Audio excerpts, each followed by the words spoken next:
When I think legends of basketball, Larry Bird always comes up in the conversation. There's not a player that you can't talk about 80s and 90s basketball and not mention Larry Bird or Magic Johnson or Isaiah Thomas or the rest of the legends as well.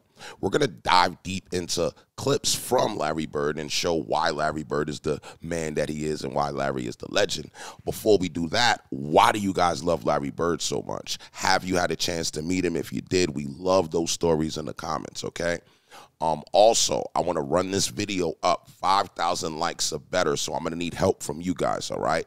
Without further ado, let's get into the best clips of Larry Bird that I found on the internet. What was your relationship with Larry like? We had a tight relationship. He's in front office, though, when you were there, right? Yeah, he was in front office. Crazy Larry story. It was after practice, right? And we were shooting around, and he's walking out. To this point, I've never seen him play. Like, I've never seen him shoot. I always had this vision of him from, you know, YouTube videos and old clips like that. We're shooting, and he's like walking out of the gym about to leave, but the ball rolls over to him. So he picks the ball up, bro, shoots that motherfucker cash from 3, and he's in slacks, button down. Right. He got his loafers on. He could have f***ed that up and airballed, and then I would have just had this whole different like mindset about who he was. Right. Like, this motherfucker was not like that. Yeah. Did he say anything to you after he made it? Nah, bro, cashed that motherfucker, bro, and just walked out. Like, didn't say shit.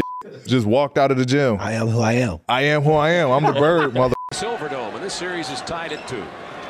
Bird inside. Nasty. Left-hand layup. Behind the back to Bird, Darren Day. Gets it to Bird. It's a Boston break. They've got the numbers. Nasty. Go down there even against the smaller Larry Bird. Bird gets Nasty. a three-pointer. Bird can't hit. Throw the ball in the ocean. Shots in the 3rd quarter. Nasty. Hits one from a... They have 2 shot blockers, Rodman and Sally. Bird for 3. Nasty. There's Bird off the screen from the Nasty. Bird with the ball against Mahone. He'll take it to the hoop. You can bet. He's going to try to draw a foul. It's blocked. Oh. And Seasting hit it off of a Detroit player. No. Nasty. No, it is. Here's a disparity in the call. They're going to give the ball to Detroit. Bird Nasty. Johnson. Oh, nasty. These are the type of plays that make Larry the legend that he is. Don't forget he knocked the ball out of bounds, and don't forget he stole the ball on the inbound and then won the game. So it's like, if Larry's not a legend to you by now, you better keep watching this video. Larry Bird doesn't care how fast you think you are. Everybody knows by now that Larry Bird is one of the nastiest trash talkers in NBA history. John Sally added another story to the growing archive of Larry Legend's epic clapbacks, where the Celtics icon begged to be double-teamed. Larry's the blackest white dude I've ever met, Sally said after being asked who's the best trash talker he's played against. Sally went on to tell a crazy story about a scrimmage against Bird during the summer. He goes, "Y'all going to double me tonight when I get the ball in the wing?" I said, "No, man, straight up." He goes, "Y'all ain't double teaming me?" I said, "No, I got you, dog." He goes, "Mouse in the house." And he walked me down to the post, got the ball, and said, "Better ask for the double team, Sal." And he would move at his speed. He doesn't care how fast you think you are. Sally said for Fubo Sports. People always like to talk about who's the greatest, who's the GOAT, and I don't like those discussions because different eras, different players, different rules. Who would be some of your Mount Rushmore type shooters? You named them all, and there's more, Reggie, because I can't think of all of them. I mean, Dale Ellis was a great shooter. Yeah. I mean, there's a lot of great shooters, you know. And you're always going to leave somebody out, and people get their feelings hurt by that. I don't. I could care less. The one thing I do know, I always knew how good I was. Right. I didn't care what you thought of my game now, but I knew in the majority of the games I played with the team I have, we're going to win most of them. So I had that kind of confidence. But they always talk about the great. I tell people, quit whining about LeBron. Enjoy him while he's here. He's unbelievable. I mean, he's one of the greatest, if not the greatest ever. Then you go back, I played against Magic, Michael, Kareem. The list goes on and on. So it's hard to pick one guy. I mean, it just seems like everybody in their era thinks their era is the best. I don't buy any of that. Right. Things change. That's one thing I can always respect about Larry. He never made it about who the greatest is. He just knew that they were good players. And I think that's the premise of why we love Larry so much. He could be running around like he's the GOAT right now, and a lot of people would not disagree. But he chooses to keep his humbleness a part of his legacy, and that's something that I can always respect. Write respect in the comments if you respect that as well. You know, Larry and I, we played against each other like 12, 13 years. We never shook hands, never spoke. Really? I didn't speak to him for 13 years straight. I love Larry even more hearing that. Hey, because he was you a dog. don't have any idea how good he was if you hadn't played against him. And shit talking too, right? Hey, listen, first time I played against him, yeah, I'm a rookie. I'm glad to be in the league. You know, I'm in the Boston Garden, and I'm guarding him, right? The first play of the game, he said, I don't know why you got you guarding me, Holmes. I was like, huh? He shoots a 3. And I wasn't mad he made the 3. I said, but this some bitch called me Holmes. You know? And so the next play, you know, I'm pissed. So he comes out, he shifts to his right, and I jump. I said, got him. And I'm pumping him out, and I banged it on him, right? And he on the ground, he fouled me, and I'm pointing. And he said, hey, Rook. I'm like, what? He said, I like you. You got balls. He said, I'm still getting 30 on your ass tonight. He got about 37. Yeah. But I wasn't mad because I'm paying my dues. That's Larry. Yeah, you know? right? Yeah. But that was the only time he ever talked trash. He said, Magic, my back is hurting. I said, Larry, you don't have to play 30 minutes a game. You can just play 10 minutes a game. All I want to do is come down and do a no-look pass to you, and you shoot a 3-pointer. We both going to be very happy. He said, all right, I'll play. I said, good. So I got Larry covered. Now, the harder one was Michael Jordan.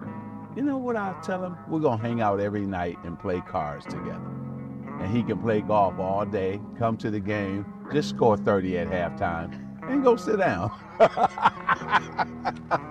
And guess what? That's what happened. The dream team, there will never be a team like that. Every single guy is in the Basketball Hall of Fame. No other team can claim that. And then we went out there and did our job and won the gold medal. And we had fun getting to know each other. That was the fun part.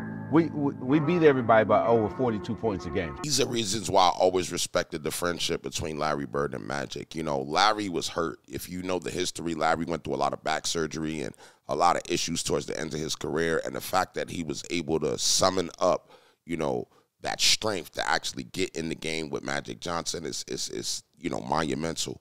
I always respect Magic Johnson, and I always respect Larry Bird's friendship. You know, it should be very well commended, you know what I mean? Because commendable. The reason why it's commendable is because this is a time where, you know, the races were divided and black and white, and they didn't care about that. They just stuck to the game. So shout out to Magic Johnson and Larry Bird for that. Would you consider yourself a trash talker? Not really. I mean, Come on, Coach. a lot of people do it to demean people. I did it for fun most of the time. Right. Two of my favorite people, I got in the NBA, I got to stand next to Elvin Hayes at the center court. Loved him. And Creed. I was standing there talking to Elvin. I said, Elvin, I said, see Kevin there? He's talking bad about you. What? I said, Kevin, tell him what you told me. He goes, what's that? I said, you're going to kick his butt tonight. He goes, hey, Elvin, I'm going to kick your butt tonight. Kevin's a rookie. Stuff like that, you know, but it really wasn't vicious. Me and Chuck used to get into a little bit. I was going to go I really liked Chuck. He knew I liked him. Oh, yeah. And but we you guys had after battles in terms of talking. Yeah. The one I remember was when you told Chuck, I'm going to go right here in front of our bench. Yeah. I'm going to shoot on this spot. Yes. Yeah. And I'm going to drain it.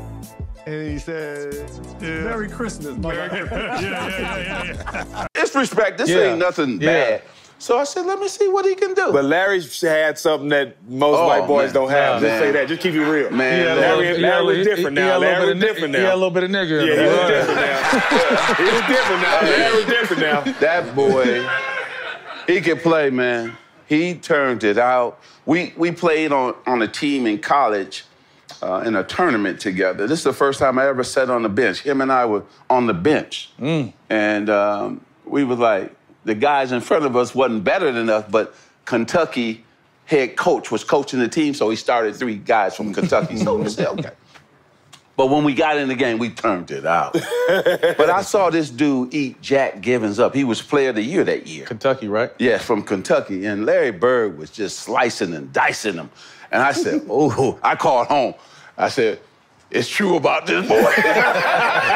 I was calling everybody. This dude can play. It's a special honor to play with these young men. Pretty good way to go out, winning a gold medal and playing with, well, I can't say the best team ever assembled, but one of the best teams ever assembled. There's a lot of debate going around who had the best team, the ones in the 60s or the one in 92. I don't know who had the best team, but I know the team in 1960 was a hell of a lot tougher than we were. Because I couldn't imagine the 92 team getting in covered wagons for 8 days, going across the country, jumping in the Atlantic Ocean, swimming for 6 days, then walking 3,000 miles to the Coliseum in Rome. Do you guys agree that this was the best dream team ever? I agree with Larry. I think everybody on that team, accolades were like out of this world. I think that's the best dream team ever, hands down. What about y'all? I never forget driving, and I'm listening to a game. It's New Mexico State playing Indiana State. And I'm listening to the radio, and I have no clue of the players on either team. All of a sudden, this name keeps coming. Bird. He goes to the right. Bird. He makes the strike. Bird. I said, God damn, who is Bird? Bird. You know, here's Bird. And Bird this. Oh, did you see the pass that Bird made? When the time I got to the end, I said, damn, that brother can play. When I got the newspaper the next morning and saw Larry's picture, I said, damn. One of the great fourth quarters in NBA playoff history, Game 7 against Detroit in 1987. Larry Bird suddenly, for no explicable reason, decided to bank in a left-hand 15-footer. We've had ties at 89, 91, 93, 95, and now at 97. Isaiah read the defense perfectly that time to give Mahon the ball. 5 possessions, 5 ties for each side. 4:42 and running. First left-hander goes. Nasty. Get that one out of the book. Nasty. I haven't seen that one in a long time. Bird does a "you can't find me," Dennis Rodman, and he comes up, and look at the move. By the time Rodman gets back out to him, Bird unclocks his left hand. And I can tell you, talking about Magic Johnson, and that the Lakers were watching that game. This guy just about fell off the chair, you know, just laughing. And I asked him about it. It was just because. He was amusing himself in a playoff game. Yeah, I want to thank you guys for, you know, diving through this video with me and, you know, supporting Larry Bird as much as y'all have. And, you know, I always enjoy these stories. I feel like it's like a sense of nostalgia that you get from even experiencing this, you know, watching you know, how the games look off the TV to even the vibe in the 80s and 90s. I need things like this to just keep me thriving. So I want to thank you guys for watching this and, you know, giving me an outlet because you guys recommended this to me and I kept it going. All right. Also, I want to get to 100,000 subs by the end of this year. We're about 55,000 now. Make sure you sub up and I'll see you on the next one.